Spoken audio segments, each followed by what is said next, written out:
What is this? It's absorbing my sand.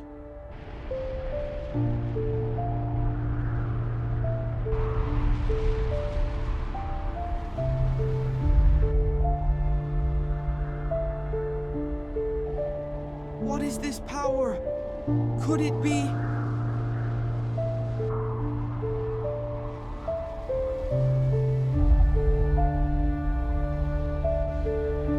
Mangekyo Sharingan.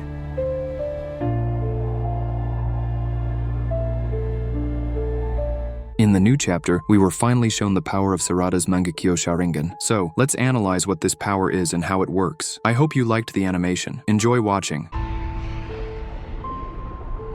At the moment when Sarada faced danger due to the Ten Tails Shinju, who controlled metallic sand and took control of Mitsuki and the other shinobi from the Sand Village, Uchiha finally demonstrated her new technique. However, neither its name nor its full capabilities were fully revealed to us. All we know is that there is some point in space into which Ryu's metallic sand is absorbed. Many have compared this to Obito's technique, but visually it doesn't look like it. Only if we compare the rotational absorption of the sand. Obito's technique works differently, in a targeted manner. Only what he looks at will be absorbed. He needs to maintain visual contact with the target he intends to transport to his dimension. Also, Obito, thanks to Sakura, used a spatial window, if it can be called that. After he regained his second eye, and with the help of Sakura's chakra and Byakugo, he was able to track Kaguya's portals to find Sasuke. And at that moment, a portal opened through which another world was visible. But during this time, nothing was being absorbed, since Obito can only absorb something when he is looking at his target. The rotational transportation ability was also possessed by Kinshiki. When Kinshiki was first shown to us, he appeared using a technique similar to Obito's. There was also a character I call Plankton, because he looks like the character from SpongeBob. However, this was part of Shin, who had the ability to open a spatial technique using an ordinary Sharingan, and this technique already had the ability to suck someone into itself. Although it functioned more as a spatial transportation ability, Sarada's technique apparently only absorbs what she wants. Moreover, she did not maintain visual contact with the absorption point. But one fact remains: the portal, if it can be called that, only absorbs what Sarada wants. Or does it? The girl absorbed iron sand, which has its own magnetic force. In the anime Naruto, we have already seen a technique that has the ability to absorb everything around it without absorbing people themselves, and that is Chibaku Tensei. And this is exactly what Sarada's technique resembles, a black dot attracting a magnetic element. Pain also created such a sphere in his hand when he pulled Kakashi in. Because of this similarity, I lean towards the idea that Sarada's technique is closer to Chibaku Tensei than to a space-time technique. However, there is one but. Chibaku does not absorb into a separate dimension. It pulls in and unites everything around itself, whereas Sarada's technique absorbs, judging by what was shown. So here we see a mix of Chibaku Tensei and space-time ninjutsu, and if we combine these two techniques, then what we get is a black hole, a space that can absorb specific particles. And since Sarada is the wielder of this technique, she must determine exactly what will be absorbed, meaning the size of the object, its quantity, and so on. If this is truly a new ability based on black holes, then Sarada has acquired an incredibly unique power, because now she can absorb any technique. Another question arises: how long can Sarada maintain this unknown sphere, or portal, whatever the correct term is? Because apparently, this ability should require enormous chakra expenditures and put strain on her eyes. And if we recall that Sasuke literally went blind in a matter of days from using his Mangekyo Sharingan, then Sarada needs to restrain her urge to use this technique. I am more inclined to believe that this is not just a spatial technique similar to Obito's, Plankton's, or Kinshiki's. I want to believe that it is either a combination of Chibaku Tensei and a spatial technique or a black hole. In my opinion, these two options are essentially the same. Unfortunately, this is the only technique that has been demonstrated to us in the new chapter so far, but I am sure that Sarada will show us something else. 100% she will have Susanoo. We just need to wait for it. Perhaps we will see some kind of powerful genjutsu. For example, one that allows her to dispel even the omnipotence technique on certain people. That would make sense. Additionally, my friend says this technique reminds him of Amaterasu, which has taken on a round shape and attracts particles to itself in order to burn them. But I still lean more towards the idea that this is a new powerful technique. In the end though, it may turn out to be just an ordinary spatial technique. Even Sarada's eye pattern reminds us of a star, and a star is gravity, and ultimately under its own pressure it can form something new. So all that remains is to wait for the next chapter, where we will most likely be given both the name of this technique and an explanation of its abilities. I'll be waiting for you in the comments to read your theories. I hope for your like and subscription. Good luck to everyone.